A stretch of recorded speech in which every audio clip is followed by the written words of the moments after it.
வாழ்க்கை இருக்கு. మనమందరికి కూడా ఒక పోరాటమైన జీవితం ఉంది. பவுல் சொல்லும்போது சொல்லுகிறார், పౌలు చెప్పినప్పుడు చెప్తున్నాడు, நல்ல போராட்டத்தை போராடினேன், మంచి పోరాటం పోరాడాను, விசுவாசத்தை காத்துக்கொண்டேன். విశ్వాసమును నేను కాపాడుకున్నాను. நல்ல போராட்டம் మంచి పోరాటము கிறிஸ்துவுக்குள் வாழ்கிற வாழ்க்கை. క్రీస్తులో జీవించే జీవితం.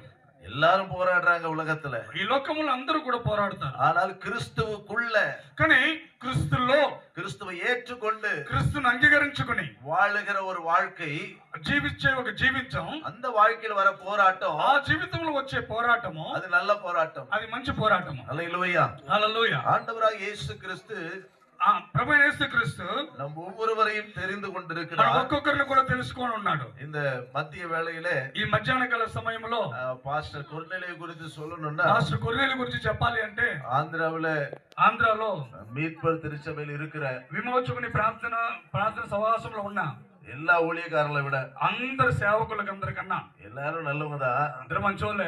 ஆனா அவரிடத்துல கீழ்ப்படிதல் அதிகம் உண்டு. ఆయన దగ్గర లోపడుట ఎక్కువ ఉంటుంది. அல்லேலூயா. హల్లెలూయా. ஒரு ரெஸ்பெக்ட் கொடுக்கிறது அதிகம் உண்டு. మర్యాద ఇస్తాడు మనిషికి. ஒரு சிறிய ஆளா இருந்தாலும் மரியாதை கொடுப்பேன். చిన్న వారైనా కానీ మర్యాద ఇస్తాడు. நான் பார்த்த காரியத்தை உங்களுக்கு నేను சொல்றேன். చూసిన కార్యమును మీకు చెప్తున్నాను.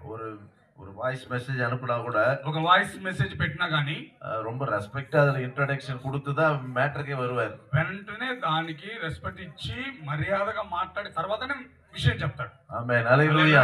அதுபோல ஒரு நல்ல ஊழியக்காரர், మంచి సేవకుడు, இன்றைக்கு அவர் நம்மை விட்டு கடந்து போனாலும், ఈ రోజు ఆయన మనలో నుంచి వెళ్ళిపోయినా, அவர் விட்டு சென்றிருக்கிற விஷயம் எதுனா, ఆయన వదిలిపెట్టి వెళ్ళిన విషయం ఏంటంటే, அவர் வாழ்க்கையின் நல்ல முன்மாதிரி. ఆయన జీవితంలో మంచి మాదిరి.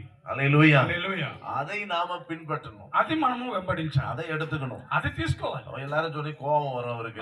అందరూ చెప్పారు కోపం వస్తుంది. கோபத்தை விட்டுருங்க, కోపాన్ని వదిలేండి. வேற என்ன நல்ல விஷயம் இருக்கு, మిగతా ఏది ఉంది ఆయనలో మంచి, அதை மட்டும் எடுத்துங்க. అది మాత్రం తీసుకో. சாப்பாடு வச்சா